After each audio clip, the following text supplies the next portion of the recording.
সূরা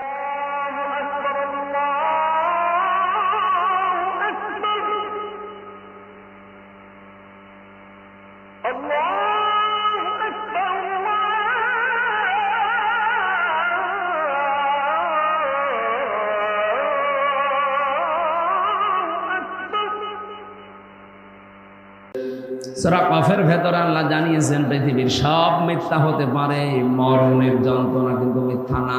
এটা সত্য। কেউ রেহাই পায়নি এখান থেকে, মুহাম্মদ রাসূলুল্লাহ পর্যন্ত রেহাই পায়নি। হযরতে আজরাইল এসে শুধু তার বুকের উপরে হাতটা রেখেছিলেন, ডাক দিয়া বলেন, হে নবী, আপনি যদি থাকতে চান আমি আপনাকে রেখে যাব, যদি যেতে চান নিয়ে যাব। আমাকে আল্লাহ দায়িত্ব যেই দিন দিয়েছে ওই দিন থেকে আজকের এই দিন পর্যন্ত পৃথিবীর কোনো সৃষ্টির কাছে আমি অনুমতি নেইনি, আমার লাগেও না। যখন যেটা অর্ডার হয় শুধু নিয়ে চলে আসি। কিন্তু আজকে আমি এসেছি আপনার সাথে অনুমতি নেওয়ার জন্য। আপনি যেতে না চাইলে নিয়ে যাব না। নবীজি জিজ্ঞাসা করেন, আজরাইল কতদিন থাকা যাবে? যতদিন ইচ্ছা আপনার, তারপরে মরা লাগবে। তারপরে মরা লাগবে, এইটাই ফাইনাল। কুল্লু নাফসিন যায়িকাতুল মাউত সুম্মা ইলাইনা তুরজাউন। প্রত্যেকের একদিন মরা লাগবে, সবাইকে আল্লাহর কাছে ফিরে যাওয়া লাগবে। নবীজি ডাক দিয়ে বলেন, আজরাইল মরা যখন লাগবে তখন আমি আর নশ্বর দুনিয়ায় থাকতে চাই না, নিয়ে চলো আমার বন্ধুর কাছে। আমি হাদিস পড়েছি নবীজির মৃত্যুর, এই হাদিসটা ইন্তেকালের হাদিস। সাহাবী বর্ণনা করেন, নবীজি নিজে জানিয়েছেন, সাহাবী দুনিয়ার মানুষকে জানাবা। আজরাইল কিন্তু শুধু আমার হাত বুকের উপরে দিয়েছিল। আমি বলেছিলাম, আজরাইল কি করো? উহুদ পাহাড় মনে হচ্ছে বুকের উপরে দিলে। ফেরেশতা বলে, হে রাসূল, আমি হাত দিয়েছি শুধুমাত্র, আমি জানি আল্লাহর পরে আপনার স্থান। দুনিয়াতে এত আসানের সাথে কারো জান আমি কবজ করেছি বলে আমার মনে হয় না। বিশ্বনবী বলেন, আজরাইল হাত সরাও, আমি আর সহ্য করতে পারি না। এটাই যদি তোমার হয় আসানি মৃত্যু, তাহলে তোমার আযাবের মৃত্যু কোনটা? বলে একটু শুরু করি তাহলে। নবীজি ওই দিন বলেছেন, আজরাইল যত কষ্ট দেওয়া যায় মৃত্যুর আমাকে দিয়ে দাও, আমার এতিম উম্মতকে তুমি এইভাবে কষ্ট দিও না। গোপন কথা, হযরতে আজরাইল ওই দিন তিনি বলে ফেলেছিলেন, হে রাসূল, আপনার উম্মতদেরকে আপনি শেষ কথাটা জানিয়ে যান। এই মানুষগুলো যদি 5 ওয়াক্ত ফরজ নামাজ আদায়ের পরে আয়াতুল কুরসির 10টা ক্ষমতার কথা আল্লাহ দিয়েছেন। কয়টা? 10টা ক্ষমতার কথা আল্লাহ এর ভেতরে দিয়েছেন। কোন উম্মত যদি আয়াতুল কুরসির ওই 10টা ক্ষমতার কথা বিশ্বাস করে ফরজ নামাজের পরে 5 বার পড়তে পারে, আল্লাহ তাকে জান কবজের জন্য আমারে পাঠালে এর চাইতেও আসানে আমি জান কবজ করব। প্রশ্ন পেলাম কি? হযরতে আজরাইল আসবে, জানও কবজ করবে, কিন্তু আয়াতুল কুরসি যদি ফরজ নামাজের পরে কেউ একবার করে পড়ে, 5 ওয়াক্ত নামাজে 5 বার, আমরা যেভাবে পড়ছি এইভাবে না, এর ভেতরে 10টা ক্ষমতা কুদরতের কথা আছে। কয়টা? এগুলো আপনাকে আগে জানা লাগবে, বিশ্বাস করা লাগবে এবং প্র্যাকটিক্যাল লাইফে দেখানো লাগবে যে হ্যাঁ আমি মানি। ঝড় আসলে আপনি উল্টিয়ে যাবেন, ওর নাম পড়া না। কথা বুঝতেছেন না? আপনি বোঝেন, আন্দাজে চিল্লিয়েছে। আজরাইলের শর্ত ছিল কি? আপনার উম্মতদেরকে বলেন, তারা যদি আয়াতুল কুরসির ভেতরে আল্লাহর যে 10টা ক্ষমতার কথা আছে, আল্লাহ যে 10টা পাওয়ার, শক্তি, কুদরতের কথা আল্লাহ দিয়েছেন, এটা যারা 5 ওয়াক্ত ফরজ নামাজের পরে পড়বে, শুধু পড়বে না, বিশ্বাস করবে এবং তাদের জীবনে তারা দেখাবে, তাদের জান কবজ হবে এমন অবস্থায় মনে হয় মায়ের স্তনে মুখ লাগিয়ে ঘুমিয়ে পড়েছে। তাহলে আমরা যদি আমলটা শুরু করতে পারি, অন্তত মরণের যন্ত্রণা থেকে আমরা রেহাই পেয়ে যাব। নাকি সমস্যা হয়ে দাঁড়িয়েছে যে 10টা বিষয়। আমার তো যতটুকু বাস্তবতা আমি দেখতেছি, দেশে 10টা না, 1টাও আমরা মানি না। তাহলে আয়াতুল কুরসি কিয়ামত পর্যন্ত পড়ি আপনি কি করবেন? আজরাইলের হাত থেকে যদি মরণের যন্ত্রণা থেকে বাঁচতে হয় আয়াতুল কুরসি পড়া লাগবে ঠিক, কিন্তু ওই 10টা বিশ্বাস করি। প্রথম নাম্বারে আল্লাহু লা ইলাহা ইল্লা হুয়াল হাইয়ুল কাইয়্যুম। আল্লাহ পাক এখানে তার প্রথম ক্ষমতার কথা দিয়েছেন, আল্লাহু লা ইলাহা। এই যে ইলাহ, পুরা কোরআন শরীফের ভেতরে একটা ভয়ঙ্কর শব্দ ইলাহ শব্দটা আমরা অনেকেই শুনেছি, কিন্তু বাস্তবে আমাদের অনেকের মেলে না। ইলাহ শব্দের 4টা অর্থ হয়। ইলার প্রথম অর্থ ইলা মানে আইনদাতা। ইলা মানে, একটু আসতে বলুন, আপনি নিরপেক্ষ দৃষ্টি দিয়ে বলেন তো, আপনি কি সত্যি আল্লাহর আইনের পক্ষের লোক? না। হয়তো নামাজ যেটা আল্লাহর আইন ওইটা আপনি পড়তে রাজি আছেন, রোজা আল্লাহর আইন আপনি পড়তে রাজি আছেন। আল্লাহর আইন দিয়ে যে চুরি করলে হাত কেটে দেওয়া যায়, মানুষ হত্যা করলে তাকেও হত্যা করা লাগে, এটা শুনলে আপনার জন্য কেমন লাগে? আপনি আল্লাহর আইনের পক্ষের লোক না। আমি কথা বোঝাতে পারি? এই যে আজকে আন্তর্জাতিক অপরাধ ট্রাইব্যুনালে 13 জনকে হাজির করেছিল, এরা গণহত্যার সাথে জড়িত। আপনি যদি এখন দেখেন মানুষ হত্যা করলে তাকে হত্যা করা লাগবে, এই আইনটা হামজা বানিয়েছে। আরো আসতে বলেন কে? সূরা বাকারা 178 নম্বর আয়াত, ইয়া আইয়ুহাল্লাযীনা আমানু কুতিবা আলাইকুমুল কিসাসু ফিল কাতলা আল হুররু বিল হুররি ওয়াল উনসা বিল উনসা। এই পৃথিবীতে আমি ইমানদার যারা তাদের উপরে লিখে দিলাম, দুনিয়াতে যদি কেউ কাউকে হত্যা করে তার কিসাসের বিধান তাকেও হত্যা করা লাগবে। এই যে 3732 জন মানুষ জুলাই আগস্টের 5 তারিখের আগ পর্যন্ত হত্যা হয়েছে বাংলাদেশে, এটা এখন প্রমাণিত। হত্যা যদি হয় অবশ্যই কেউ না কেউ করেছে। কথা বলেন না, যারাই জড়িত আছে সে যেই হোক, এই আয়াত অনুযায়ী তার বিচারের পক্ষে আপনাকে থাকা লাগবে না। এখন আপনি যদি বলেন না এটা বর্বর আইন, এটা একটা কথা হইলো, মরে নাই গেছে ওরা যাক, আবার ভালো মানুষও মেরে ফেলবেন। আপনি কি আল্লাহর চাইতে বেশি মায়া দেখাচ্ছেন? রে যিনি বানিয়েছে তার চাইতে আপনার মায়া বেশি। এ দুনিয়াকে শান্ত করার জন্য, পৃথিবীকে যদি ভারসাম্য পূর্ণ করতে চান এই বিধানটা কায়েম করাই লাগবে, নাই তো বিনা কারণে মানুষ হত্যা আপনি বন্ধ করতে পারবেন না। আল্লাহ বুঝে শুনে আইন দিয়েছেন, জানে মানুষের দুর্বলতা কোথায়। একটা মানুষকে যদি বায়তুল মুকাররমের সামনে নিয়ে ওই জায়গায় এক কোপে দুনিয়া থেকে বিদায় করে দেওয়া হয়, আগামী কিয়ামত পর্যন্ত এই দেশে বিনা কারণে কেউ কাউকে হত্যা করার আদেশ দেবে না। দিয়েছিল না 6 সালে? উনি আদেশ দিলেন সারা দেশ থেকে আসো, লগে বইটা নিয়ে আসো। কেন আপনি দিলেন এটা? আল্লাহকে আপনাকে ওহী নাযিল করে জানিয়েছে যে লগে বইটা নিয়ে আসতে বলো, মানুষ পিটিয়ে মেরে লাশের উপরে ড্যান্স দাও বলেছে। কোন কারণে এটা করলেন? আপনি হুকুমের হুকুমের আসামি না আপনি? এখন আন্তর্জাতিক অপরাধ ট্রাইব্যুনাল যেটা দিয়ে বিচার হয়েছিল 71 সালের, এটা এখন 24 সালের বিচার হচ্ছে। আজকে থেকে অলরেডি আরম্ভ হয়ে গেছে। এখন প্রমাণ তো সব আমাদের কাছে আছে, তামাম দুনিয়া এখন কত আপডেট, সব প্রমাণ ভিডিও ক্লিপ আকারে আছে। জামালপুরের এক মন্ত্রী ছিল টাকলা মুরাদ, তার মাত্র 6 মিনিট 32 সেকেন্ডের একটা অডিও ক্লিপ ফাঁস হয়েছিল মাহির সাথে। বিশ্রী ভাষায় কথা বলেছিল, ওটা রেকর্ড হওয়ার পরে ওটা ইন্টারনেটে চলে গেছে। তাও ভিডিও না, অডিও ক্লিপ মাত্র 6 মিনিট 32 সেকেন্ডের। এটা যদি ফাঁস হয়ে তার মন্ত্রিত্ব চলে যায়, তার দলীয় পদ যায়, তার যা ছিল সব থেকে এদেশের সরকার তাকে বাদ দিয়েছে। কথা বলেন না কেন? আর আপনি এই 2 মাসে যা করেছিলেন জুলাই আগস্টে সব কিন্তু ভিডিও, সব ভিডিও। আপনি কি মনে করছেন এখানে আমি বসে আছি কেউ দেখতে পারছে না? আমেরিকায় বসে বসে দেখতেছে। এই জন্যই তো আজ হারুন আঙ্কেলকে খুঁজে পাওয়া যাচ্ছে না।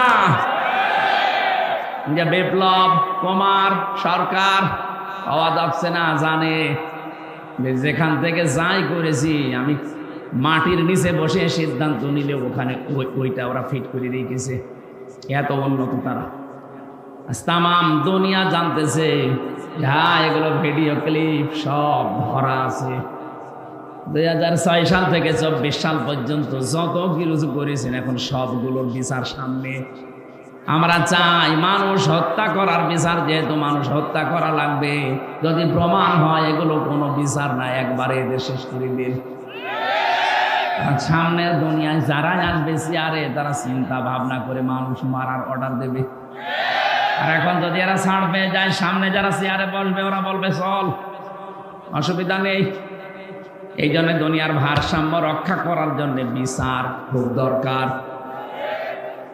আরে বিচার সম্পন্ন করার জন্য, ন্যায় বিচার করার জন্য আল্লাহর আইন মাস্ট বি লাগবে। এই জন্য ইলাহ শব্দের প্রথম অর্থ আইন। ইলাহ মানে যিনি আইন বানাতে পারেন। আলাহুল খালক ওয়াল আমর তাবারাকাল্লাহু রাব্বুল আলামিন। বলেন আল্লাহু আকবার। আল্লাহ পাক বলেন আমি বানিয়েছি দুনিয়া, কারো সাহায্য আমার লাগেনি, আমি বানিয়েছি। আলাহুল খালক ওয়াল আমর, দুনিয়া আমি বানিয়েছি, এখানে আইনও চলবে আমি আল্লাহর। এখন এই যে বিচার আরম্ভ হয়ে গেছে, চলছে। এই কয়েক বছরে 15.5 বছরে যে বিচার আমরা দেখলাম, দেখে অনেকেই খুশি ছিল, হ্যাঁ ঠিক আছে ওরা অপরাধী, ওদের বিচার করেন। আরে ওটা 50 বছর আগে, আর আপনাকে টাটকা অপরাধী। ওরা তো 71 সালে 50 বছর পার হয়ে গেছে, আর আপনারটা মাত্র 2-3 মাস আগের। মানে বিচার আরো কত তাড়াতাড়ি হওয়া দরকার। সত্যি যদি বিচার যেভাবে হচ্ছে হবেও, আমি আশা করছি হবেও। যদি হয়ে যায় এই দেশ দেখবেন ঠান্ডা হয়ে যাবে। এই বিশ্বাস নিয়ে আপনাকে আয়াতুল কুরসি পড়া লাগবে যে আমি আল্লাহর আইনের পক্ষের লোক। কেউ হত্যা করেছে, হ্যাঁ তাকে মেরে ফেলা লাগবে, কোনো মায়া মহাব্বত এখানে নেই। কেউ চুরি করেছে, তার হাত কেটে দেওয়া লাগবে, এইটাই বিধান। এখন যদি বলেন হ্যাঁ একটা জীবিত মানুষের হাত কেটে দেবে, একটা কথা হইল, আপনি আল্লাহর চাইতে বেশি বোঝেন। আমার রিমান্ডে যারা নিয়েছিল ওই অফিসারগুলো ওই মাটির নিচে, হয় না ঘরের ভেতরে, ওরা মাঝে মাঝে এমন কথা বলতো মনে হচ্ছে যে আল্লাহর চাইতে বেশি বোঝে। আল্লাহরও ভুল হচ্ছে না, এটা ঠিক হয়নি আল্লাহ। আমি বাকিগুলো নাই বলবো না, ওইটা বলা আমার উদ্দেশ্য না। আমি শিক্ষা দিচ্ছিলাম ইলাহ মানে আইনদাতা। আল্লাহ কি আইনদাতা না? বলেন বলেন। 2 নম্বরে ইলাহ মানে সার্বভৌম ক্ষমতার অধিকারী। আমি কিন্তু এই যে কোরআন শরীফ সামনে নিয়ে বলছি, আল্লাহর কসম আমি কোনো দিকটাই নিয়ে বলছি না, যা আছে তাই বলছি। ইলার দ্বিতীয় অর্থ কি বললাম? সার্বভৌম ক্ষমতার অধিকারী। সার্বভৌমত্বের অধিকারী কে বলেন তো? এটা আল্লাহ বারবার কোরআনে দিয়েছেন, লিল্লাহি মুলকুস সামাওয়াতি ওয়াল আরদ ওয়া হুয়া আলা কুল্লি শাইইন কাদির। আল্লাহ পাক বলেন এই যে আকাশ জমিনের যে সার্বভৌম ক্ষমতা, মলকিয়াতের মালিক দুনিয়ার কেউ না, এটা আমি আল্লাহ নিজে। সত্য কথা বলছি আমি, কোরআন একেবারে হাতে নিয়ে আপনি কি মনে করবেন আমি জানি না। বাংলাদেশ জামাত ইসলামী তার নিবন্ধন হারিয়েছে শুধু এই কথাটা তাদের এই সংবিধানে লেখা থাকার কারণে। ওরা যদি বলতো না সার্বভৌম ক্ষমতার অধিকারী আল্লাহ না জনগণ, ওদের জীবনও নিবন্ধন কেড়ে নিতে পারতো না। কারণ এই দেশে যারাই বলে সার্বভৌম ক্ষমতার অধিকারী, ক্ষমতার উৎস জনগণ, তাদের নিবন্ধন সব ঠিক আছে, তাদেরটা কেড়ে নেওয়ার কোনো বুদ্ধি নেই। কিন্তু যারা বলে না আমরা জনগণকে ক্ষমতার উৎস মানি না, ক্ষমতার উৎস একচ্ছত্র মালিকানা আল্লাহর। এই জন্য এটা বাদ দিয়ে দিয়েছিল, পরবর্তীতে এখন আবার ফেরত দিয়ে দিয়েছে। কারণ ৯৬% মুসলমান এখানে বাস করে, এখানে বেশি এড়ি তেড়ি করে টিকে থাকা যাবে না। যা করা লাগবে এদের মাথায় কাঁঠাল ভেঙে করা লাগবে। ইলা শব্দের বাকি দুইটা অর্থ বললে আপনি মেনে নিতে পারবেন না, রাগ হচ্ছে না যে কি গো, আমি আয়াতুল কুরসি পড়বো, সওয়াব হবে ১ অক্ষরে ১০টা, আর কি বলে? অথচ আয়াতুল কুরসির প্রথম শব্দ ইলাহ, আল্লাহু লা ইলাহা। ইলাহ নে কথা বলছে না কেন? ইলাহ শব্দের প্রথম অর্থ আইনদাতা, আল্লাহ ছাড়া কেউ আইন দিতে পারে না। আল্লাহর আইন বাদ দিয়ে অন্য আইন যারা মানে সে কাফির। এমনকি আল্লাহর আইন বাদ দিয়ে অন্য কোনো আইন দিয়ে যদি কেউ বিচার করে সেও কাফির। এটা আমি বানালাম না, মানে অমাল্লাম ইয়াহকুম বিমা আনজালাল্লাহু ফাউলাইকা হুমুল কাফিরুন। যারা আমার নাযিলকৃত বিধান দিয়ে বিচার করে না, ফায়সালা দেয় না, আমি আল্লাহ বলছি ওরা কাফের, ওরা ফাসিক, ওরা জালিম। ৫৩ বছর দেশটা স্বাধীন হয়েছে, আজ পর্যন্ত তো আল্লাহর বিধান দিয়ে বিচার দেশে হলো না। অথচ যারাই বিচারপতি দেখবেন অধিকাংশগুলোই মুসলমান। এই যে কালা মানিক, শামসুদ্দিন চৌধুরী মানিক, কত সুন্দর নাম দেখেছেন, বিসি উড়ে গেছে, এখন টের পাচ্ছে। আজকে আদালতে তুলেছিল, চোরের মতো যাচ্ছে না। আমি যে বিষয়টা বোঝানোর জন্য বারবার রিপিট করছি, এরপরও যদি ছাত্র যারা আছেন, ছাত্রী যারা আছেন না বোঝেন, আমি কিন্তু আবার ফের ওই শুরুতে চলে যাব। আপনি আয়াতুল কুরসি পড়ে জীবনে আজরাইলের হাত থেকে বেঁচে থাকতে চান, আজরাইল যেন কষ্ট না দেয়। মায়ের স্তনে মুখ লাগানো অবস্থায় মানুষ যেমন ঘুমিয়ে পড়ে, আপনি ওইভাবে ঘুমিয়ে পড়তে চান, তাহলে আয়াতুল কুরসির কয়টা ক্ষমতা বিশ্বাস করে আয়াতুল কুরসি পড়া লাগবে? আরো জোরে। যে দুইটা বললাম এই দুইটাই আছে আপনার। কি পড়ছেন আপনি আয়াতুল কুরসি? একটা অক্ষরে 10টা নেকি হয়, ঠিক আছে। নেকি যদি ধরে রাখার যন্ত্র না থাকে, মাছ আপনি এমন পাত্রে রাখেন যে পাত্রের নিচ বলেন থাকবে কিয়ামত পর্যন্ত মাছ। এই জন্য নেকির কাজ যা করেন করেন, কিন্তু এটা যেন ভালো হয়। আল্লাযী খালাকাল মাউতা ওয়াল হায়াতা লিয়াবলুয়াকুম আইয়ুকুম আহসানু আমালা। আল্লাহ আকসারু আমালা দেয়, যে বেশি বেশি কাজ করো, আমি বেশি কাজ চাই না, আকসারু না, আহসান। আমি কাজটা চাই ভালো, কাজ অল্প হোক কিন্তু কাজ যেন ভালো হয়। এই যে যারা দাঁড়িয়ে আছেন, এ মানুষগুলো যদি ওই জায়গায় বসে পড়তেন, এ পরিবেশটা আরো সুন্দর দেখা যেত, কাজটা আরো ভালো হতো। কিছু মানুষের জন্য হয়তো অসুন্দর লাগছে, তারপরও জায়গা আছে, হয়তো ওদের বসার জায়গায় উপরে কিছু নেই, এই জন্য বসতে চাচ্ছে না, দাঁড়িয়ে থাকে, কিন্তু অ্যাক্টিভ ভাবে শোনা লাগবে। আমি আজরাইলের কথা বলছিলাম, হযরতে আজরাইলের যে গোপন তথ্যটা তিনি ফাঁস করে দিলেন, উম্মতি মুহাম্মদীরা যদি আয়াতুল কুরসি এইভাবে পড়তে পারে, তাকে মরণের সময় কোনো কষ্ট দেওয়া হবে না। আমি সহ যারা এসেছি আজকে দিকে এভাবে পড়তে পারবো না। ক্ষমতার উৎস জনগণ। বলেন বলেন, আপনি কোন কারণে আল্লাহু আকবার বলেন? আল্লাহু আকবার মানে আল্লাহ সবার উপরে। এ কথা আরবিতে বললে আপনার কাছে রাজনীতি মনে হয় না, এ কথা আরবি দিয়ে নামাজ পড়লে আপনার নামাজ হয়। অথচ এইটা আমরা সংবিধানে লিখতে চাই, অনেকে এখনো মতামত দিচ্ছে না। যারা মতামত দেয় না তারাও মুসলমান। হ্যাঁ মুসলমান, তারা বলছেন না এদেশে হিন্দু নেই, খ্রিস্টান নেই, বৌদ্ধ নেই, তাদের উপরে একটা অবিচার হয়ে যাবে। আরে শয়তান, এদেশে ৯৬% মুসলমান। কত? মাত্র 4% আছে অন্যান্য জাতির লোকেরা। ৯৬% মানুষ এখানে আল্লাহ একজন আছে, আল্লাহ সব কিছুর উপরে ক্ষমতাবান, এটা বিশ্বাস না করে না। সেখানে আপনার দুর্বিসন্ধি হবে, মানে বৈষম্য হবে। কোন কারণে? ওই মানুষগুলোর ভেতরে আল্লাহ একজন আছে, বিশ্বাস আছে, কিন্তু প্রকাশ করতে পারে না। আপনি হিন্দুকে একবার ঘরের ভেতরে নিয়ে আচ্ছা করে পিটাবেন আর বলবেন সত্যি করে বল তোকে বাঁচাতে কে পারে, ও জীবনেও হরি দুর্গা হবলের নাম বলবে না, ও বলবে আল্লাহ একজন আছে।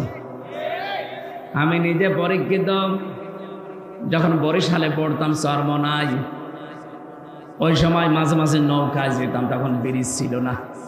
নৌকায় ওঠার পরে দেখি ঝড় উঠেছে। আমরা যারা মুসলমান বলছি লা ইলাহা ইল্লাল্লাহ, হিন্দু দাদা আর দাদি দুইজনেই বলছে লা ইলাহা ইল্লাল্লাহ। কি গো, চেহারা দেখে মনে হচ্ছে অন্য ধর্মের। কালেমা পড়েন মানে মুসলমান হয়েছেন? বলছে না, কালেমা পড়েন। আমারে বলছে যে ঝড় উঠেছে এ ঝড়ে কালী দুর্গার কাজ না, এ আল্লাহ লাগবে। ওরাও জানে দুনিয়াতে কঠিন বিপদে পড়লে মানুষ হিসাবে আমরা যে মানবীয় গুণাগুণ নিয়ে বড় হচ্ছি, আমাদের ভেতরে একটা দুর্বলতা আছে, অস্থিরতা আছে। আজকের তেলাওয়াত কিন্তু আয়াতের 3 আয়াত আগে আছে, ইন্নাল ইনসানা খুলিকা হালুআ ইযা মাসসাহু শাররু জাযুআ ওয়া ইযা মাসসাহুল খায়রু মানুআ। অবশ্যই আমি মানুষকে অস্থির করে বানিয়েছি। বিপদে পড়লে হায় হতাশ করে, হতাশা ঘিরে ধরে, মনে হয় আর মনে হয় সূর্য উঠবে না। কোনো কিছু যদি পাই, আমার নিয়ামত কল্যাণ কিছু পেলেই তখন কৃপণ হয়ে যায়। এগুলো মানুষের স্বভাব। এই জন্য কঠিন বিপদে পড়লে হিন্দু বলেন, খ্রিস্টান বলেন, বৌদ্ধ বলেন, সবাই মনে হয় উপরওয়ালা একজন আছে। জেল থেকে বের হওয়ার আগে এবং জেল থেকে বের হওয়ার পরে 3টা বছর বাদ দিলে আমি বহু দেশে আমার এই ছোট্ট জীবনে গিয়েছি। কতগুলো দেশ আমি ভ্রমণ করে দেখেছি। খ্রিস্টানদের সাথে, ইহুদিদের সাথে, বৌদ্ধদের সাথে আমি মিশে দেখেছি। আর হিন্দুদের সাথে তো পাশের রাষ্ট্রে গেলেই দেখা হয়। যত জায়গায় ওদের সাথে ট্রেনে, বাসে, প্লেনে চড়াচড়ি করে ওদের সাথে ঘোরাফেরা করে দেখেছি। হ্যাঁ, ওই মানুষগুলোর ভেতরেও এই বিশ্বাস আছে যে আল্লাহ একজন আছে।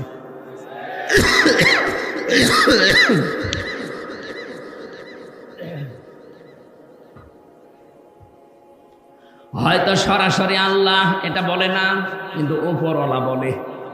কি বলে? উপরওয়ালা বলে ডাকে। কয়েকদিন আগে আমি ইংল্যান্ডে ছিলাম, কি সিঙ্গাপুরে গিয়েছিলাম। ওখানে খ্রিস্টান বেশি।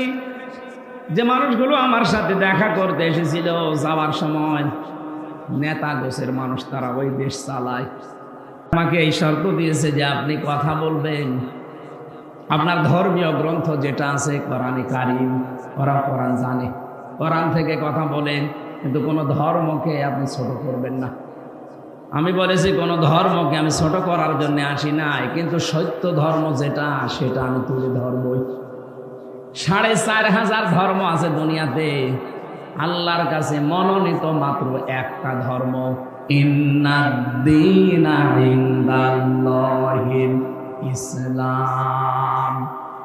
আল্লাহ পাক বলেন আমার কাছে একমাত্র মনোনীত পছন্দনীয় ধর্মের নাম ইসলাম।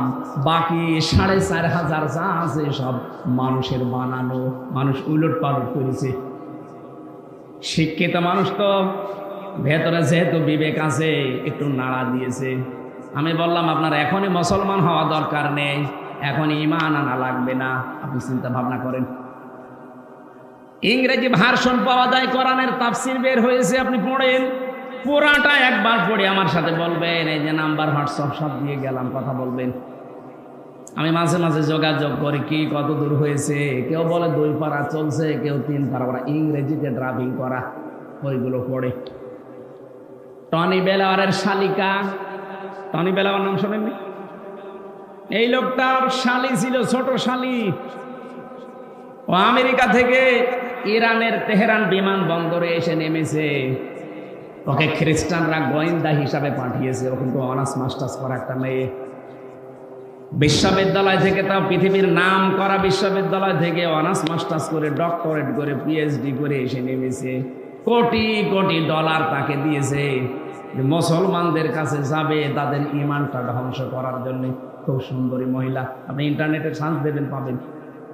এত ফর্সা, ওর উপরে যেগুলো দেখা যায় এগুলো যদি এত ফর্সা হয় বাকিগুলো নাই নাই বললাম। এত সুন্দরী। তেহরান বিমানবন্দরে নামার পরে এক মুসলমান এগিয়ে এসেছে। ও মাই বিরাদার, এইদিকে আসেন। ডাক দেওয়ার পরে বলছে, আপনারা ইসলাম মেনে চলেন? আরে ইরান একটা মুসলমান রাষ্ট্র।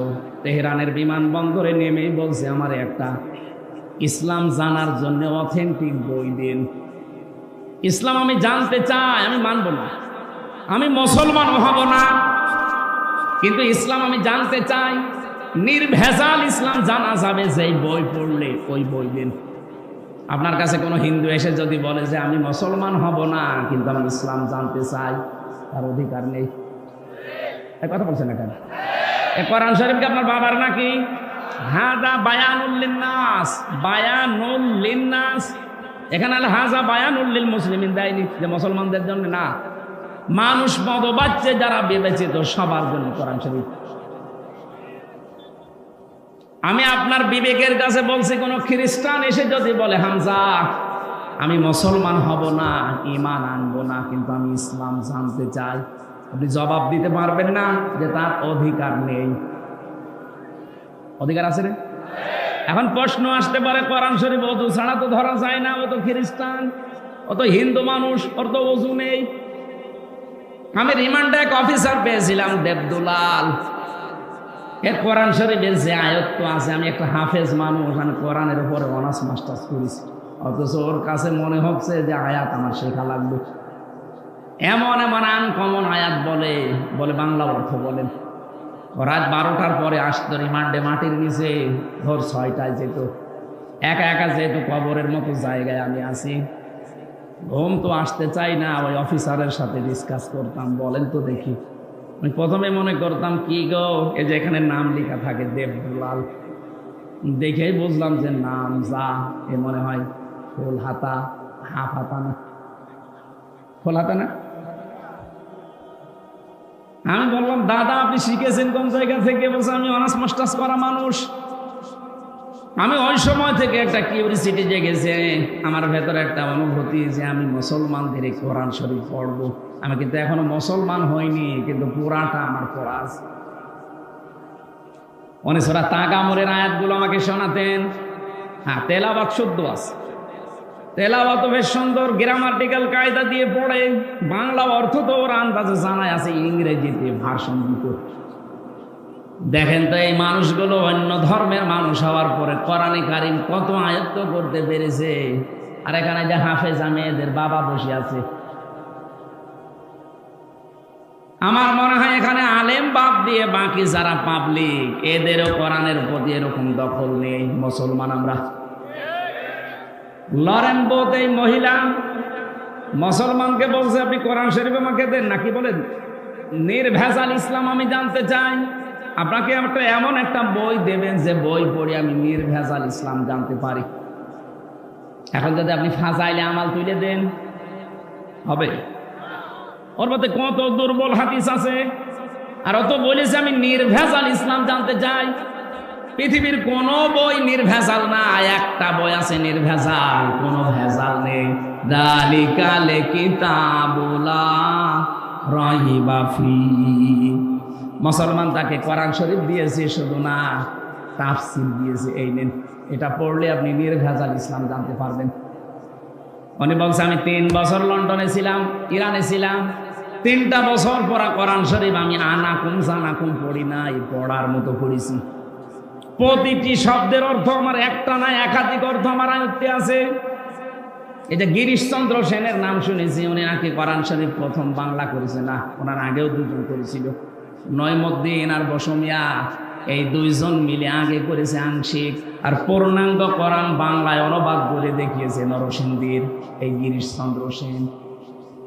কোরআনের তাফসীর করতে হলে এক একটি শব্দের একাধিক অর্থ আপনার জানা থাকা লাগবে।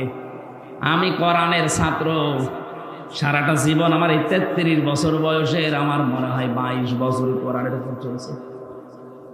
এরপরও আমার যা ধারণা, আমার যা বিশ্বাস, আমাকে যদি বলেন কোরআন শরীফের প্রতিটি শব্দের অর্থ বলেন না, আমার মনে নেই, আমার আবার দেখা লাগবে।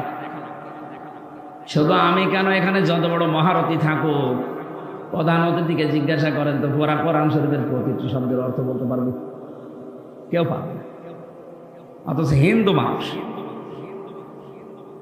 উনি যেহেতু তাফসির লিখেছেন, তাফসির করার জন্য কতগুলো বিষয় আয়ত্ত করা লাগে, তাহলে এক একটা শব্দের অর্থ কমপক্ষে 33টা পর্যন্ত তার জানা লিখেছে। কয়টা বলেন বলেন? কিন্তু কোরআন তাকে হেদায়েত দেয়নি, কারণ তার মন ছিল না। ও মারা যাওয়ার পরে জানাজা হয়নি, কবরে দেয়নি, পুড়িয়ে ফেলেছে। আজকে কোরআনের একদিন তাফসির শোনা না। প্রধান অতিথি বলছিলেন আপনি নামাজ পড়েন না, কোরআন শুনতে আসেন। শুধু আজকের এই একদিন না, কিয়ামত পর্যন্ত যদি এখানে তাফসির হতেই থাকে, আপনার যদি মন তৈরি না হয় যে আমি ভালো হব, হামজা না হামজার বাবা আসলো, আপনার কিছু হবে না।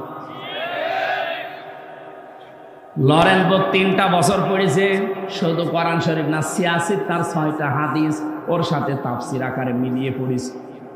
ওরাটা 3 বছর শেষ করার পরে মুসলমান হয়ে গেছে। সাংবাদিকরা ডাক দিয়ে বলছে কি, আপনি একজন খ্রিস্টান।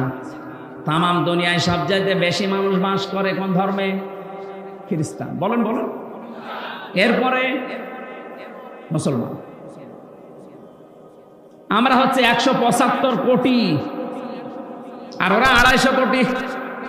বাকি অন্যান্য জাতির লোকরা আছে তামাম দুনিয়ায় 750 কোটি মানুষ আছে, 257টা রাষ্ট্র আছে।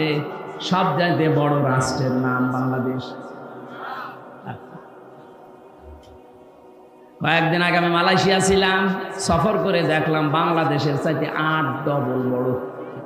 8টা বাংলাদেশ জোড়া দিলে যত বড় হবে এক মালয়েশিয়া একাই অত বড়। আমি ভারতে বহু রাজ্যে ঘুরেছি, বাংলাদেশের চাইতে 29 ডবল ভারত। বাংলাদেশ 59টা জোড়া দিলে যত বড় হবে এক আমেরিকা একাই অত বড়। তাহলে আমেরিকার কাছে বাংলাদেশ একটা পাড়া না? 59টা বাংলাদেশ জোড়া দিলে যত বড় হয়, আমেরিকা একাই অত বড়।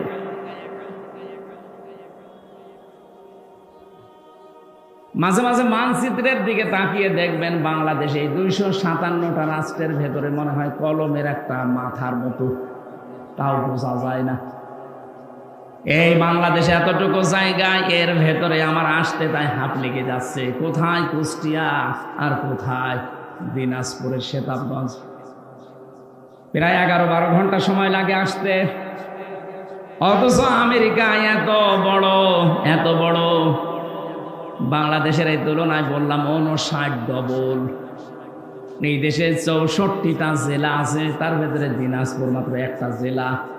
একটা জেলা না, এখানে মনে হয় 13টা না কয়টা থানা আছে, তার ভেতরে সেতাবগঞ্জ একটা থানা। এ থানায় কতগুলো গ্রাম আছে, সে গ্রামের ভেতরে এই ধনতলা না কি যেন দেখলাম, দমতলা, যাই হোক এটা উল্টা পাল্টা নাম। তো একটা গ্রাম, গ্রামে কত জায়গা দেখছেন না, কত শত শত বিঘা জমি পড়ে আছে, তার ভেতরে এইটা একটা জায়গা। এই জায়গায় কত হাজার হাজার মানুষ, তার ভেতরে আপনি একজন। আপনি বলেন তো বাংলাদেশের তুলনায় আপনি কি? কিছুই না। বাংলাদেশের তুলনায় যদি বলেন কিছুই না, তাহলে ভারতের তুলনায় আরো কিছু না, আমেরিকার তুলনায় আপনাকে তো খুঁজেই পাওয়া যাবে না। এখন প্রশ্ন আসতে পারে, আল্লাহকে আমার দিকেও দৃষ্টি দিয়েছে? হ্যাঁ, বিশাল সমুদ্রের নিচে যে পাথর আছে, পাথরের উপরে কালো পিপিলিকা হেঁটে যায়, ওই পিপিলিকার পায়ের আওয়াজ পর্যন্ত আল্লাহ আরো সে বসে শুনতে পায়। এই আমার আল্লাহ। লরেন বোতের কথা বলছিলাম এই জন্যে, মেয়েটা পড়ার পরে মুসলমান হয়ে সাংবাদিকরা বলছে আপনি খ্রিস্টান, বেশি মানুষ খ্রিস্টান ধর্মে, আপনি খ্রিস্টান থাকতে পারতেন, আর একটু ভালো খ্রিস্টান হবেন, আপনারা মুসলমান হয়ে গেলেন মানে। লরেন বোধ বলেছে দেখো আমি এসেছিলাম ভুল ধরার জন্যে। কোরআন আমি আনাকুম জানাকুম তানাকুম পড়ি নাই, পড়েছি একেবারে বুঝে বুঝে 3 বছর সময় লাগিয়ে। পুরাটা আমি শেষ করেছি কয়েকবার। আমি 51 জায়গায় লাল দাগ দিয়েছিলাম যে ভুল পাওয়া গেছে। মুসলমানরা বলে লা রাইবা ফি, কোনো ভুল নেই। আমি তো পেয়েছি 53 জায়গায় ভুল পেয়েছি। কি করলেন? বলে শেষ নাম্বার জায়গায় যে দেখি যে আয়াতে ভুল ধরি তার আগের আয়াতে পরের আয়াতে ওই জবাব আল্লাহ আগেই দিয়ে দিয়েছে। শেষ পর্যন্ত আমার জীবনের ভুল ধরা পড়ে গেছে। আমি আর ওই লাইনে নেই। আমার বাপ দাদার ধর্ম ত্যাগ করে আমি কিন্তু যেমন তেমন মানুষের আত্মীয় না। লরেন বুথ, টনি বেলাওয়ারের স্বামীকা, আমেরিকার সাবেক প্রেসিডেন্ট। আমি যে কথাটা বোঝানোর জন্য পর্যন্ত এসেছিলাম, এই মহিলাটা কোরআনে কারিমের কাছে আসার কারণে, বোঝার কারণে এই মানুষটাকে আল্লাহ কোথায় পৌঁছিয়ে দিয়েছেন আজকে। আজ যদি আমরা আয়াতুল কুরসিটা ঠিক এইভাবে 10টা ক্ষমতা বিশ্বাস করে পড়তে পারতাম, আজরাইল যে কথা গোপন ভাবে নবীজিকে জানিয়েছিলেন, আল্লাহর কসম আমাদের মরণের সময় আযাব হতো না। এজন্য মরণের যন্ত্রণা আমি টের পেলাম শক করে। আপনারা কি ঘুমাচ্ছেন? হযরতে আজরাইল ডাক দিয়ে বলেছেন, ঠিক আছে চলেন আপনাকে আমি জাহান্নাম দেখাবো। জাহান্নামের বিভিন্ন জিনিস দেখানোর পরে বলছে আমারে বের করেন, আমি আর থাকতে চাই না। ঠিক আছে চলেন। জান্নাত দেখতে চাই। জান্নাতে প্রবেশ করার পরে বলছে কি দেখা হয়েছে? বলে হ্যাঁ দেখলাম। চলেন এবার। হযরতে ইদ্রিস নবী বলে, আজরাইল আমি কিন্তু আল্লাহর ভাষা জানি। খালিদিনা ফিহা লা ইয়াবগুনা আনহা হিওয়ালা। কোন মানুষ যদি জান্নাতে একবার যেতে পারে, আল্লাহ কোনোদিন তাকে বের করে দেবে না, আর লোকটা বের হতেও চাইবে না। ও ভাই আজরাইল, আমি তো চলেই এসেছি যে কোনো কায়দায়। আল্লাহ তো বলেছে যে বের করে দেবে না, তুমি ঝামেলা করো কেন? চলে যাও। হযরতে আজরাইল বলেছে, রব্বুল আলামিন তোমার নবী ইদ্রিস বড় চালাক। আল্লাহ পাক বলেন, ফিরে আসো আজরাইল, আমার নবী ইদ্রিসের কপালে আমি এইটাই লিখেছিলাম। আমি কথাটা বোঝানোর জন্য এই হাদিসটা নিয়ে এসেছি যে জান্নাতে কোনো মানুষ যদি একবার প্রবেশ করতে পারে, আল্লাহ পাক তাকে বের করে দেয় না, সে বের হতেও চায় না। এটা যে নবীজির ভাষায় জান্নাতের বাগান, আপনি বিশ্বাস করেন তো? কথা বলেন না কেন? তার মানে এখানে আমরা যারা এসেছি, এই প্যান্ডেলে যারা আছি, আমরা সবাই নবীর ভাষা অনুযায়ী জান্নাতি। বলেন বলুন। আল্লাহ আমাদেরকে বের করে দেবে না, আর আমরা বের হতে। এখন দেখেন কোনটা চলে যাচ্ছে। যেইটা যাবে বুঝবেন ওর জান্নাত ভালো লাগছে না। অন্তত আল্লাহ ধরর করে এ পর্যন্ত যখন বসিয়েছেন, তাফসীরুল কোরআন মাহফিল আপনি লিখে দিয়েছেন, তেলাওয়াতকৃত আয়াত থেকে আমরা তাফসীর আকারে কথা বলতে চাই। আমা তাওফীকি ইল্লা বিল্লাহ।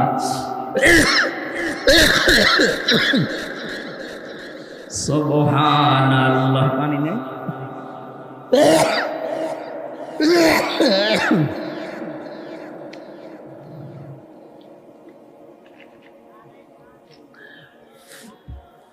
না থাক, চা এখন নিয়ে আসতে গেলে আবার আর ঝামেলা হবে। এখানে বসার দরকার নেই।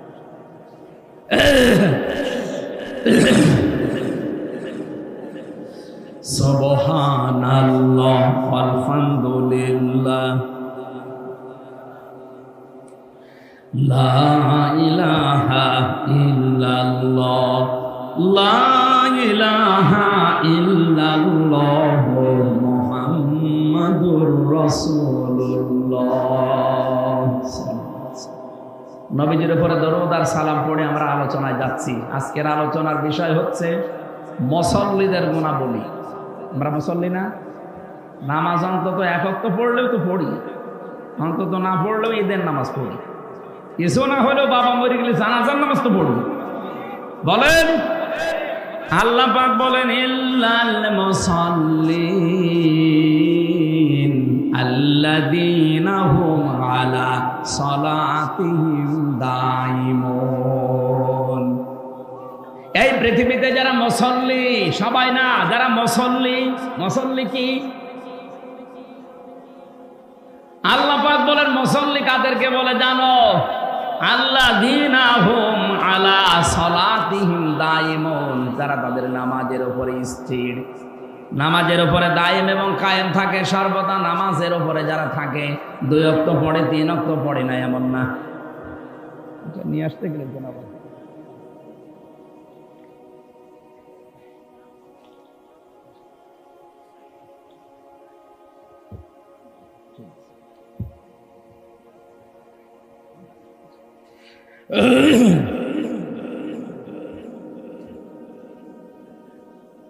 মুসল্লিদের গুনাহবলী বলতে গিয়ে ইবনে কাসিরের তাফসিরে আমি আয়াত পড়তে গিয়ে দেখলাম আল্লাহ পাকের কাছে সবচাইতে বেশি প্রিয় ওই কাজটা, যে কাজটা ধারাবাহিকভাবে করা হয়। 2 দিন করলেন, 3 দিন বাদ দিলেন না। আপনি যদি তাহাজ্জুদের নামাজ পড়েন, নিয়মিত পড়বেন। আপনি 2 রাকাত পড়েন, 4 রাকাত পড়েন, কিন্তু নিয়মিত আপনি আদায় করবেন। আস্তাগফিরুল্লাহ যদি প্রতিদিন 100 বার করে পড়েন, 2 দিন পড়েছেন, 5 দিন বাদ দিয়েছেন না, ওটা আল্লাহ রেগে যায়। আপনি যখন নিয়মিত করবেন ওই কাজটা, আল্লাহর আরশ আপনার উপরে খুশি হয়ে যাবে। আমি কয়েকটা আমলের কথা এখন বলছি, নারী এবং পুরুষ সবার জন্য প্রযোজ্য। সব সময় অজু থাক আর না থাক, শরীর পাক থাক আর না থাক, সব সময় মুখে জারি রাখবেন আস্তাগফিরুল্লাহ ওয়া আতুবু ইলাইহি, আস্তাগফিরুল্লাহ ওয়া আতুবু ইলাইহি। যদি এটা বেশি বড় হয়ে যায় শুধু বলবেন ইগফিরলি ইগফিরলি অথবা আস্তাগফিরুল্লাহ আস্তাগফিরুল্লাহ। এটা পড়লে মানুষের মনের ভেতরে যে অশান্তি আছে, আল্লাহ বলেন আমি নিজে ওইটা দূর করে দেই। আর একটা আমলের কথা বলছে, বিপদ আপদে মুসিবতে সব সময় লেগে আছে। যদি পারো তো পক্ষে দরুদ শরীফ পড়ার চেষ্টা করবেন। আল্লাহুম্মা সাল্লি আলা মুহাম্মাদ এতটুকু পড়েন, অথবা সাল্লাল্লাহু আলাইহি ওয়াসাল্লাম, আল্লাহুম্মা সাল্লি আলা মুহাম্মাদ ওয়া আলিহি ওয়া আসহাবিহি ওয়া বারিক ওয়া সাল্লিম। এরপর আরো 2টা আমল আছে। নবীজি বলেন কেউ যদি এটা সব সময় বলে হাসবুনাল্লাহ হাসবুনাল্লাহু ওয়া নি'মাল ওয়াকিল, নি'মাল মাওলা ওয়া নি'মান নাসির। আর ইউনূস নবী বিপদে পড়ে যে দোয়া পড়েছিলেন ওইটাও পড়তে পারেন, লা ইলাহা ইল্লা আনতা সুবহানাকা ইন্নী কুনতু মিনাজ জালিমিন। কয়টা বললাম মনে আছে আপনাদের? 1 নম্বরে আস্তাগফিরুল্লাহ, 2 নম্বরে দরুদ শরীফ, 3 নম্বরে আপনি সব সময় চলতে ফিরতে হাসবুনাল্লাহ অথবা লা হাওলা ওয়ালা কুওয়াতা ইল্লা বিল্লাহ এ পর্যন্ত সব সময় যদি মনের ভেতরে মুখের ভেতরে জারি থাকে, কঠিন বিপদ আকস্মিক অ্যাক্সিডেন্ট থেকে আল্লাহ বাঁচিয়ে দেবে। আপনারা জানেন কয়েকদিন আগে মাওলানা আব্দুল হাই সাইফুল্লাহ বড় ভাই আমার অ্যাক্সিডেন্ট করে ওনার এই চোখ প্রায় নষ্ট হয়ে গেছে। ডাক্তাররা এখন চিকিৎসা চালাচ্ছে, আশা করছি সুস্থতার দিকে যাবে। দিনের একজন মুখলেস দায়ী ছিলেন, দেশি শিরিক আর বেদাতের বিরুদ্ধে বজ্রকণ্ঠ ছিল তার। নওগাঁর সন্তান, আমার বিশ্ববিদ্যালয়ের শ্রদ্ধাভাজন বড় ভাই, আমি আল কোরআনের ছাত্র, উনি আল হাদিসের। ডক্টর মরহুম আব্দুল্লাহ জাহাঙ্গীর রহমতুল্লাহ আলাইহির ছাত্র।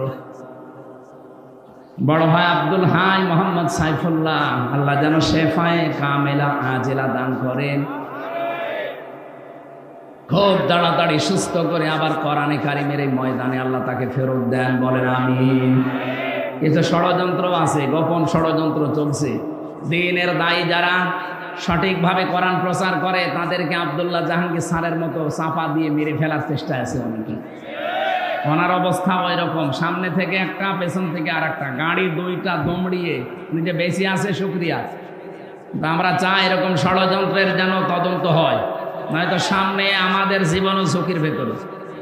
কথা বলো না কেন? আমি আবার এই লক্ষাধিক মানুষ নিয়ে দোয়া করছি, আব্দুল হাই মোহাম্মদ সাইফুল্লাহ বড় ভাইকে আল্লাহ শেফায়ে কামেলা আজেলা দান করেন, বলেন আমিন। পরিবারস্থ লোক, তার স্ত্রী, মেয়েগুলো অসহায়, তারাও মাজলুম মানুষ। এই মানুষগুলো যেন ধৈর্য ধারণ করে, তার মা বাবার কাছে আল্লাহ সন্তানটাকে যেন আবার সুস্থ অবস্থায় ফিরিয়ে দেন। তাহলে মুসল্লিদের কথা বলছিলাম, নিয়মিত করবেন আপনি। 2 ওয়াক্ত পড়েন, 3 ওয়াক্ত পড়েন না, কোন কারণে বলেন তো? আপনার কি মনে হয় যে নামাজ এরকম ইয়ার্কি মারা জিনিস?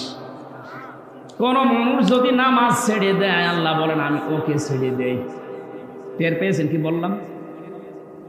কোন মানুষ যদি ফরজ নামাজ বাদ দিয়ে দেয়, আল্লাহ বলেন আমি ওকে বাদ দিয়ে দেই। আপনি যে আল্লাহর বান্দা এ কথা আল্লাহ স্বীকার করে না। কিয়ামতের ময়দানে আল্লাহ মানুষের ভেতরে যখন বিচার করবেন, হঠাৎ এই আলতাফুরকে সামনে নিয়ে হাত ধরে নবীজি বলবেন, এই যে আমার উম্মত বিচার করেন। আল্লাহ বলবেন বিচার করা যাবে, কিন্তু এইভাবে না, ঘিরে কুদরতের চাদর দিয়ে চারিদিকে ঘিরে ফেলবে আলতাফকে। আল্লাহ ডাক দিয়ে বলবে, বান্দা এই এই কাজগুলো করেছিলি, আপনার 60 বছর 70 বছরের রেকর্ড আল্লাহ দেখাবে। প্রশ্ন আসতে পারে, এত বড় রেকর্ড কোথায় পাবে? আরে ভাই, একটা সিডি ক্যাসেটের ভেতরে 2.5-3 ঘন্টার ওয়াজ যদি আপনি এতটুকু জায়গায় সেভ করে রাখতে পারেন, 2 কাঁধে যে ফেরেশতা আছে ওরা মেমোরি কার্ড নিয়ে বসে আছে, চোখের পলক পর্যন্ত তারা লিখতে আছে। কিয়ামতের ময়দানে আল্লাহ ওইটার সামনে দিয়ে বলবে, পড়, ইকরা কিতাবাকা কাফা বিনাফসিকা ইয়াউমা আলাইকা হাসিবা। তুই জান্নাতে যাবি না জাহান্নামে যাবি, কাউকে জিজ্ঞাসা করার দরকার নেই, তুমি নিজে আজ যথেষ্ট। দিনাজপুরবাসী খুব খেয়াল করে শোনেন, আমি তো আলতাফ ভাইকে বললাম, আমাদের প্রত্যেককে আল্লাহ নিজের সামনে নবীজি হাত ধরে বলবেন, আল্লাহ এই যে আমার উম্মত বিচার করে। আপনি এবার নিজের সাথে বিচার ব্যবস্থাটা মিলান তো। আমাকে যদি আল্লাহ নিজে বলে, হামজা এই যে দিয়ে দিলাম আল্লাহর কাছে নাও, আল্লাহ যদি বলে, হামজা ধরে আমি 33 বছর বয়স, 2024 সালের অক্টোবর মাসের 31 তারিখ পর্যন্ত তোর মাফ করে দিলাম, যা, তোর হিসাব দেওয়া লাগবে না। শুধু নভেম্বরের 1 থেকে 19, এই 19টা দিনের হিসাব দিয়ে তুই আমার জান্নাতে চলে যা। আমার যা কাজকর্ম, আমার যা আমল, আমার তো 19 দিনের হিসাব দেওয়া সম্ভব না। আপনারা পারবেন না? আপনারা পারবেন? কোরআনে কারিমের 2 আয়াত পরে আল্লাহ দিয়েছেন, আল্লাযীনা হুম মিন আযাবি রাব্বিহিম মুশফিকুন ইন্না আযাবা রাব্বিহিম গায়রু মা'মুন। এই মানুষগুলো তাদের রবের যে সাজা শাস্তি, এটা নিয়ে ভিতর সন্তুষ্ট থাকে, আর রবের শাস্তি থেকে নিঃশংস থাকা যায় না। কখন কাকে আল্লাহ ধরে কেউ বলতে পারে না। 24 ঘন্টা আমরা আতঙ্কের ভেতরে আছি। আল্লাহ পাক আমার সামনে মনে হচ্ছে আমাকে দেখে দেখে আমার জীবন চালাচ্ছি, এটা যতদিন পর্যন্ত মনের ভেতরে বিশ্বাস না আসবে, আপনার দ্বারা গোনা ছেড়ে দ্বারা সম্ভব না। এখন তো গোনার বাজার চলছে, কথা বলে দেখেন। মোবাইলটা যাদের আছে, কম্পিউটার আছে, যাদের ডিশ লাইন আছে, যে মানুষগুলো ওয়াইফাই লাইন নিয়ে রেখেছেন, তাদের গোনা করা যে কত সহজ করে দিয়েছে এই পৃথিবী। এই কঠিন পরিস্থিতিতে টিকে থাকা কিন্তু অত সহজ ইমানের কাজ না। এমন এমন দৃশ্য মোবাইলের ভেতরে রেখে দিয়েছে, নিজে দেখলে আনন্দ লাগে, ভালো লাগে, মজা পায়, অন্য কেউ দেখলে লজ্জা পায়। এমন দৃশ্য নেই? যাদের মোবাইলে আছে এই মুহূর্তে ডিলিট করা লাগবে। শব্দের দিকে তাকান, ইন্না আযাবা রাব্বিহিম গায়রু মা'মুন। আল্লাহর আযাব থেকে কেউ নিঃশংস থাকা ঠিক না। কখন আল্লাহ আপনাকে মরণ দিয়ে দেয়, এখনই মরে গেলে কিন্তু মোবাইলটা আপনার স্ত্রী, আপনার বোন, আপনার ভাই, আপনার মা বাবা ব্যবহার করবে। একথা বলছে না কেন? এখন বাড়ি যেতে পারলেন না, মনে করেন মরে গেলেন, মোবাইলটা ব্যবহার করবে আপনার বাবা। কে?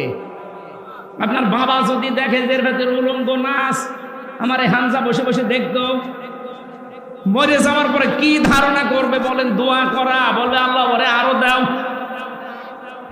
সুতরাং এই মুহূর্তে আমি সহ যারা আছি, যেটা দেখলে নিজে শান্তি পাওয়া যায়, আনন্দ পাওয়া যায়, অন্য দেখলে লজ্জা পান, এই মুহূর্তে ডিলিট করেন। আমার এটার ভেতরে শুধু লেকচার আছে স্যারদের, আন্তর্জাতিক স্কলার যারা, আর আমার বিশ্ববিদ্যালয় স্যারদের লেকচার আমি প্রায় 250 উপরে সেভ করে দিয়েছি। দেখার মতো শুধু ওইটাই, আর বাকি আমার পরিবারের, আমার মেয়ের ছবি আছে, ছোট মেয়েটা। আপনার মোবাইলে এই মুহূর্তে যদি ডিলিট না করেন, আমি ওয়াজ করব না। করেন, সময় দিলাম 30 সেকেন্ড, করেন। এখনই ওয়াজ আমল করা লাগবে, করেন, তাড়াতাড়ি করেন। এই যে একজন করছে, এই কি করব না?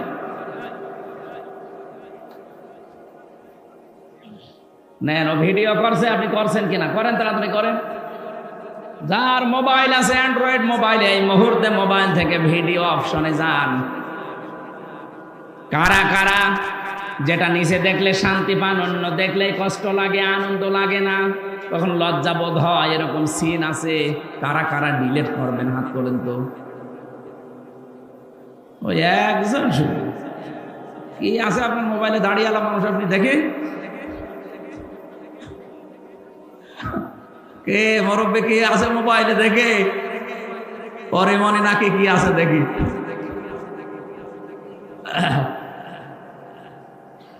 বাটন মোবাইল নিয়ে এসেছে, ও কি দেখবে? না, আমি হাসির জন্য দেয়নি।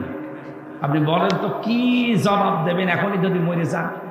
আর মোবাইলটা নিয়ে যদি আপনার বউ দেখে, বলবে কি নিয়ে সংসার করতাম না, বুঝুন এর চরিত্র এত খারাপ, এটা বলবে না বলবে না? বলে বলবে না?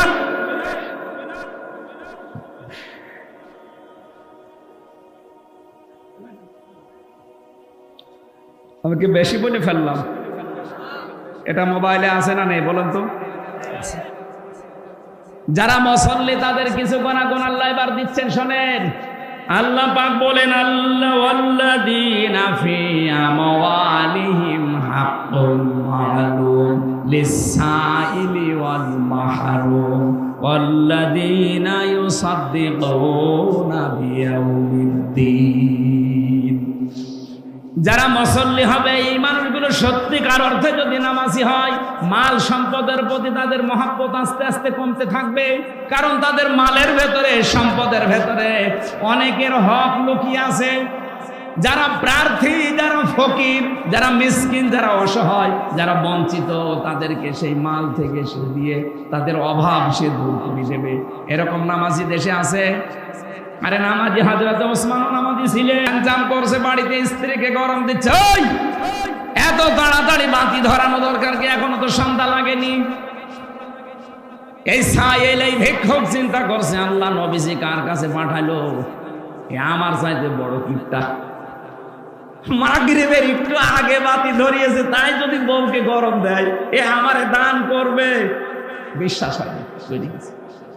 নবীজি বললেন কিছু দিয়েছে, বলে হুজুর কার কাছে পাঠাইলেন, এ তো আমার চাইতে বড় ফকির।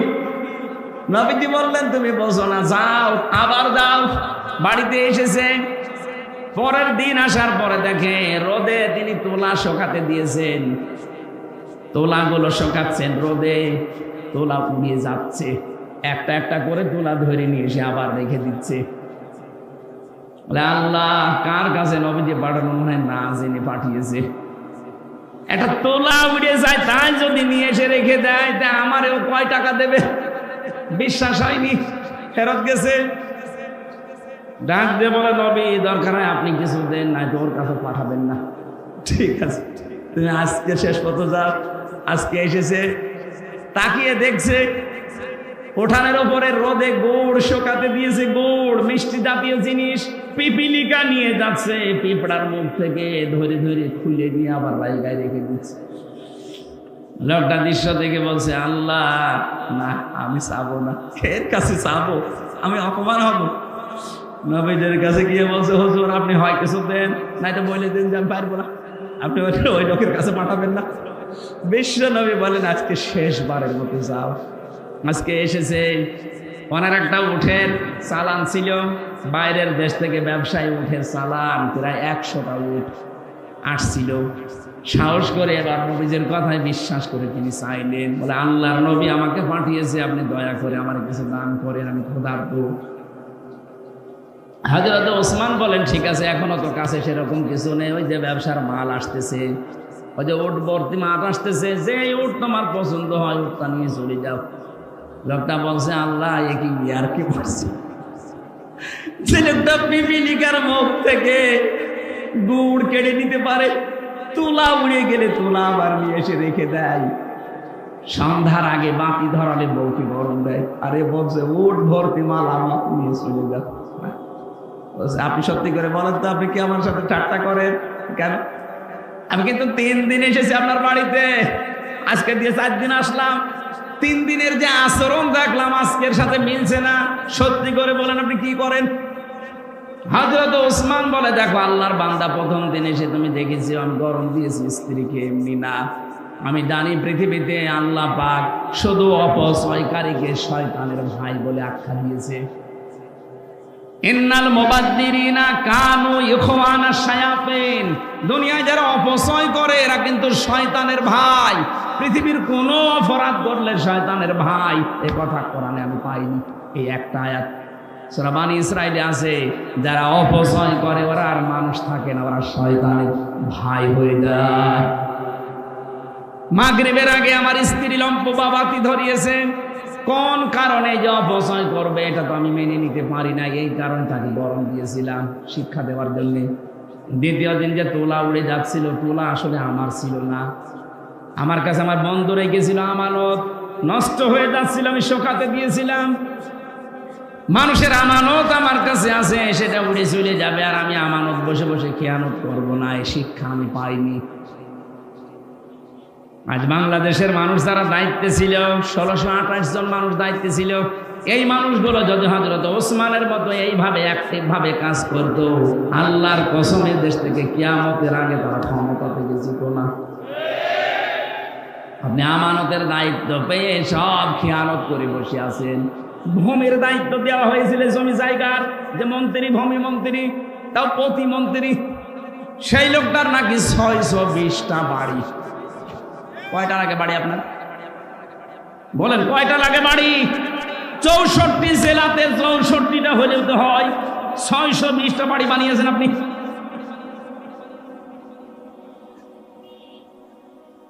আমানতের যারা খেয়ানত করে ওরা আর মানুষ থাকে না, ওরা মুনাফিক হয়ে যায়। আমি মুনাফিক হয়ে যাব আমি ওসমান কোন কারণে? এই কারণে আমি বন্ধুর ওই তোলা উড়ে যাচ্ছিল বাতাসে, ধরে এনে রেখে দিয়েছি যেন খেয়াল না হয়। তৃতীয় দিন তুমি দেখেছো আমাকে গোড় আমি পিপিলিকার মুখ থেকে কেড়ে নিয়েছি।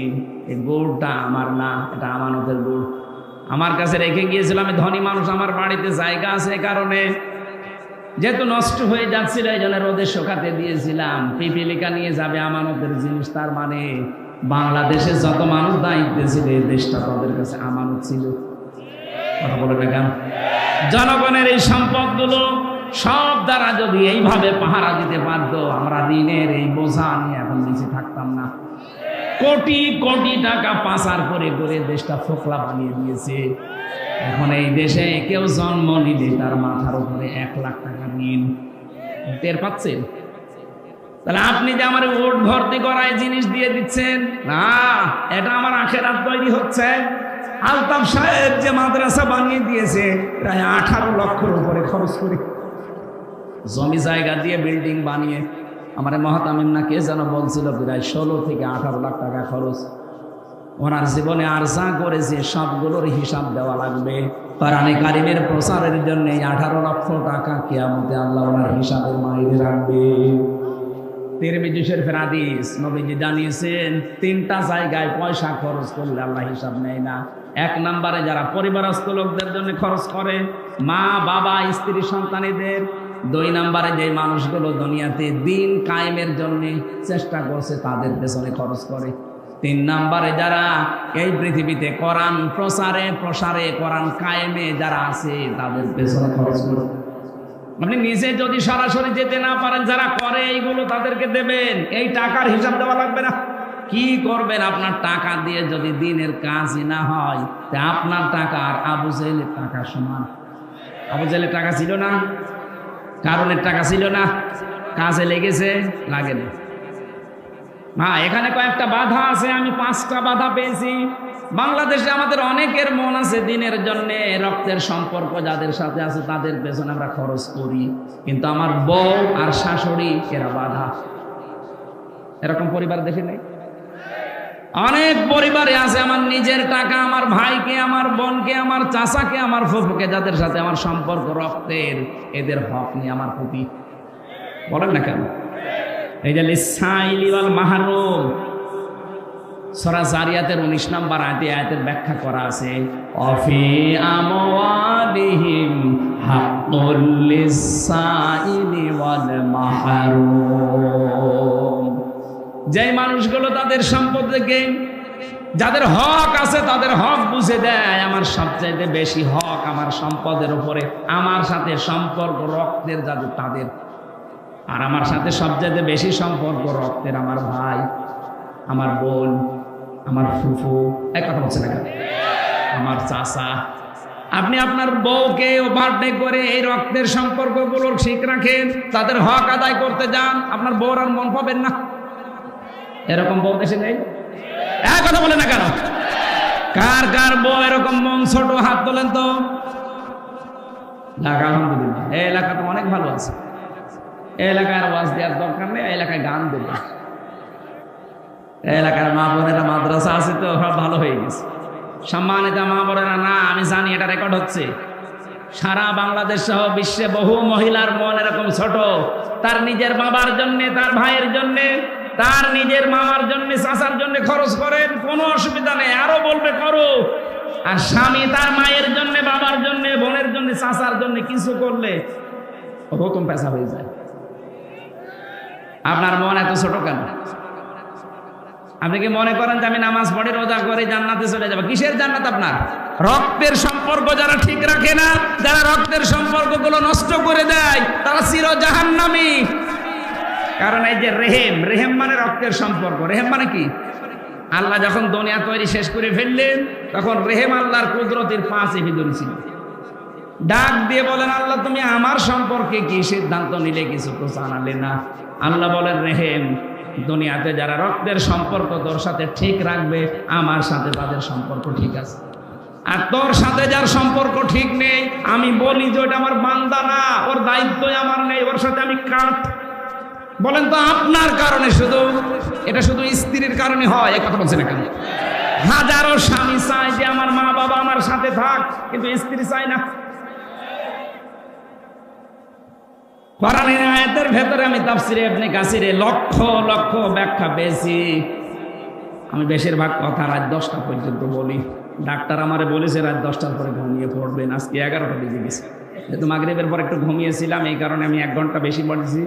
আগামীতে এর পরের আয়াত আল্লাযীনা হুম লিফুরুজিহিম, লজ্জাস্থানের আয়াত আছে, লজ্জাস্থান সম্পর্কিত কথাগুলো। এরপরে আর মাহফিল আছে এলাকায়? এই হারুন মাওলানা কই? আশপাশ যেখানে আছেন এরপরের থেকে কথা বলবো না। আমি 11টা বেজে গেছে, তার কথা বলি না। 10টার পরে আমার জেগে থাকা নিষেধ। আমার শরীরে জালেমরা যা দিয়েছে 3টা বছরে, আমি একদম শেষ হয়ে গেছি। আল্লাহুম্মা আমিন। লা ইলাহা ইল্লা আনতা সুবহানাকা ইন্নী কুনতু মিনাজ জালিমিন। এই মোনাজাতটা বসে করবেন, বসে। মোনাজাতের পরে আমার জেলখানায় লিখিত বই আছে, ওই যে সাদা গাড়ি আছে, ওখান থেকে নিয়ে নিজের বউকে মেয়েকে উপহার দেবেন। লা হাওলা ওয়ালা কুওয়াতা ইল্লা বিল্লাহিল আলিয়্যিল আযীম। রব্বুল আলামিন কোরআনের তাফসীর যতটুকু বুঝি আমি চেষ্টা করছিলাম বোঝানোর। দিনাজপুরের শীতাবগঞ্জের মানুষগুলো চাতক পাখির মতো শুনছিল। কোরআনে কারীম শোনার জন্য যাদের এত আগ্রহ, এই মানুষগুলোকে তুমি মেহেরবানি করে কোরআনের হিদায়াত দিয়ে দাও। সওয়াবগুলো তুমি নবীজির রওজায় পৌঁছিয়ে দাও। বিশাল আয়োজনে যারা আশ্রম দিয়েছে এই মাদ্রাসার পক্ষ থেকে, এলাকার যুবক, এলাকার মানুষেরা যারা এগিয়ে এসেছে, আল্লাহ কোরআনের ইজ্জতে তাদেরকে ওসমানের সাথে কবুল করে নাও। আজকে যারা আলোচনা রেখেছে আলেমদের মঞ্জুর করো। সম্মানিত মা বোনেরা পর্দার আড়ায় বসে আছে, এদেরকে ফাতিমার মতো, খাদিজার মতো, উম্মে কুলসুমের মতো বানিয়ে দাও। রব্বুল আলামিন আমাদের স্ত্রী সন্তান যেগুলো দিয়েছো এমন ভাবে তৈরি করে দাও। রব্বানা হাব লানা মিন আজওয়াজিনা ওয়া যুররিয়াতিনা কুররাতা আয়ুনিন ওয়াজআলনা লিল মুত্তাকিনা ইমামা। এদের দেখলে যেন আমাদের চক্ষু জুড়িয়ে যায়, হৃদয়টা শীতল হয়ে যায়। এমন কোন সন্তান স্ত্রী আমাদেরকে দিও না যাদেরকে দেখলেই আমাদের রাগ হয়ে যায়। তোমার দিনের পথে যারা বাধা হয়ে দাঁড়ায়, এরকম স্ত্রী সন্তান থেকে আমাদেরকে রক্ষা করো আল্লাহ। বড় আশা নিয়ে মুসাফির অবস্থায় হাত তুলেছি। আজকের প্রধান অতিথি আলতাফ ভাইকে কবুল করে নাও। সভাপতি একজন আলেম মানুষ আমিনুল হককে কবুল করো। আল্লাহ তাআলা যত আলেম এখানে বসে আছে, মাওলানা হারুন রশিদ, মাওলানা হোসেন আহমেদ, হাফেজ শাহিনুর রহমান সহ, হাফেজ আবু বকর সিদ্দিক সহ, তানভীর ভাই সহ যত মানুষ আমরা হাত তুলেছি, আমাদের হাতগুলো দরবারে ইলাহিতে কবুল করে নাও। যাই শুনলাম আজকে থেকে আমি সহ প্রত্যেকের জীবনে সেট করে দাও। এলাকায় মাটির নিচে যারা ঘুমিয়ে আছে কবরগুলো জান্নাত বানিয়ে দাও। এই মাদ্রাসার যত প্রয়োজন আছে তোমার বান্দা বান্দীদের দিল মন এই দিকে ঝুঁকিয়ে দাও। কোনো অভাব যেন না থাকে আল্লাহ, যত অভাব আছে দূর করে দাও। মিডিয়ার যে ভাইরা রাত দিন বাংলার বিভিন্ন প্রান্তে কষ্ট করে দিনের কথাগুলো ছড়িয়ে দিচ্ছে, এদের জীবন তুমি পরিষ্কার পরিচ্ছন্ন করে দাও, এদের জীবনের অভাব দূর করে দাও। এলা বহু কষ্ট স্বীকার করে তারা, এই রাত নেই দিন নেই, আজকে দিনাজপুরে, কালকে খুলনা, পরের দিন চট্টগ্রাম, তারা আমাদের সাথে সাথে যায়। এই মানুষগুলোর পরিবারের অভাব দূর করে দাও, এদের স্বভাবগুলো ভালো বানিয়ে দাও, এদের মা বাবাকে সুস্থ রাখো। শ্রদ্ধাবাদন বড় ভাই মাওলানা আব্দুল হাই সাইফুল্লাহ অসুস্থ হয়ে পড়ে আছে অ্যাক্সিডেন্ট করে, আল্লাহ শেফায়ে কামেলা আজেলা নসিব করে দাও। চর্ম চোখে বড় আশা জাগে দেখতে তোমার কালাম দিয়ে দেশটা চলছে। রব্বুল আলামিন কিচ্ছু চাই না জীবনে, চর্ম চোখে যেন দেখতে পারি তোমার কালাম দিয়ে দেশটা চলছে। এইটাই আমার জীবনের শেষ আশা, শেষ ভরসা। জীবনে কিছুই যদি তোমার ভালো না লাগে, আজকের এই দৃশ্য দেখে পারানে কারিমের হাতে দেশটা তুলে দাও। আল্লাহ গোনা থেকে বাঁচা তোমার রহমত ছাড়া সম্ভব না। মুসল্লিদের যে গুণাবলী তুমি বললে, এগুলো আমাদের 100 ভাগ আমল করার তৌফিক দাও। তোমার ভয় আমাদের কলিজার ভেতরে ঢুকিয়ে দাও। মাওলানা হোসেন ভাই তার বাবাকে হারিয়েছে, আমি তো আমার বাবা মা দুইটাই বেঁচে আছে, আমি জানি না। তার বাবাটা হারিয়েছে, তোমার ওই এতিম বান্দার হাতের দিকে তাকিয়ে বাবা মাফ করে দাও। সারাটা জীবন অপরাধ করেছে, হাত উঠায় কথা বলবো ভয় করে, লজ্জা করে, গোনাগুলো আজ গোপন করে রেখেছে, এই জন্য মানুষে কিছু জানে না। অপরাধগুলো যদি লেখা থাকতো শরীরে, মানুষ আমাদের কুকুরের মতো ঘৃণা করছে।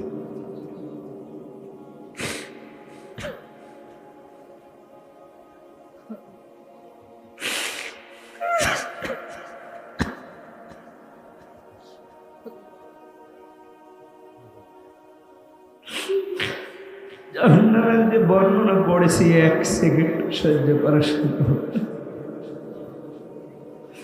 আল্লাহ যাই করো আমাদেরকে জাহান্নামে দিও না।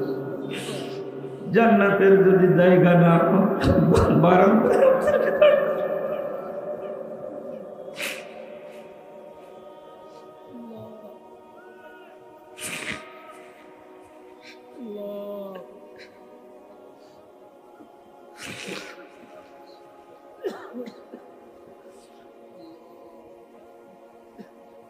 রব্বুল আলামিন বড় ভয় লাগে। নামের আগে আলেম লেখা আছে, নাজারি কিয়ামত কোটি কোটি মানুষের সামনে আবার অপমান করো কিনা, অপমান তোমার সাত্তার নামে রসুল আমাদের গোনাগুলো আল্লাহ গোপন করে দিও। কখন কার কাছে আজরাইল আসে জানি না, যখনই আসবে যেন একটা বার হলে পড়তে পারি লা ইলাহা ইল্লাল্লাহু মুহাম্মাদুর রাসূলুল্লাহ।